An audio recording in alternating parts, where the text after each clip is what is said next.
Et Monsieur Macron, vous avez déclaré dans un entretien à France Inter qu'il fallait cesser de livrer des armes pour mener les combats sur Gaza. Alors à qui adressez-vous ce message? Est-ce que le président américain Joe Biden est le premier destinataire de ce message? Et par ailleurs, comment pouvez-vous vérifier que le matériel dit défensif qui est fourni par la France n'est pas utilisé de manière même détournée par Israël dans des frappes sur Gaza ou sur le Liban? Je vous remercie. Merci beaucoup. Je peux vous confirmer sur le deuxième point que ça n'est absolument pas le cas. Ensuite, je veux simplement dire la cohérence de notre position depuis le début. Nous sommes en solidarité avec la sécurité d'Israël. Et je le dis à 2 jours du 7 octobre, alors même que nous prendrons plusieurs initiatives à cette occasion pour montrer que nous n'oublions rien. Et je le dis en ayant une pensée toute particulière pour les familles de victimes et d'otages. Je recevrai moi-même à Paris les familles d'otages et je recevrai françaises et franco-israéliennes et je recevrai les familles de victimes vivantes en France. J'ai demandé au ministre des Affaires étrangères de faire une tournée dans la région. Il sera lundi en Israël et recevra avec un message de ma part les familles franco-israéliennes de victimes.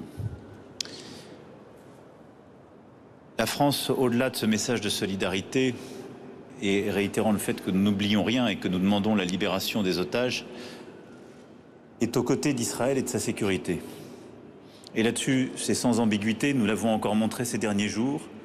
Lorsque l'Iran a déclenché des frappes, la France était mobilisée et j'ai tout de suite accédé à la demande du Premier ministre Netanyahou pour participer à la sécurité d'Israël.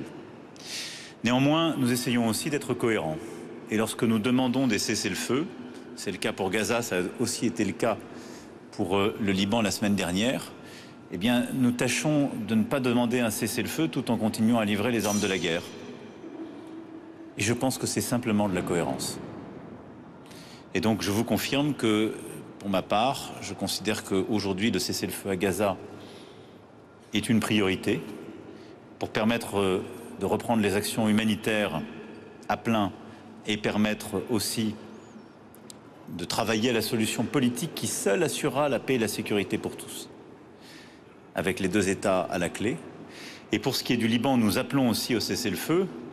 Et je note, demeurant, que la semaine dernière, à New York, le président Biden comme moi-même avons endossé un texte de cessez-le-feu, et donc que les États-Unis d'Amérique étaient favorables pour le Liban, que ce texte avait été discuté avec à la fois les composantes libanaises et Israël pour le conclure. Et je regrette que le Premier ministre Netanyahou ait fait un autre choix et pris cette responsabilité, en particulier d'opérations terrestres sur le sol libanais.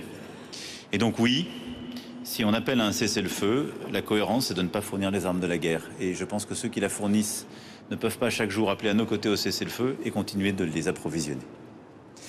Sur le Liban, puisque vous m'offrez l'occasion d'en parler, je voudrais là aussi confirmer, comme je l'ai fait dans mon propos introductif, le fait que nous tiendrons donc dans les toutes prochaines semaines cette conférence de soutien qui a vocation à apporter de l'aide humanitaire et à consolider les efforts de la communauté internationale et à apporter aussi des éléments de soutien aux forces armées libanaises pour sécuriser en particulier le sud Liban.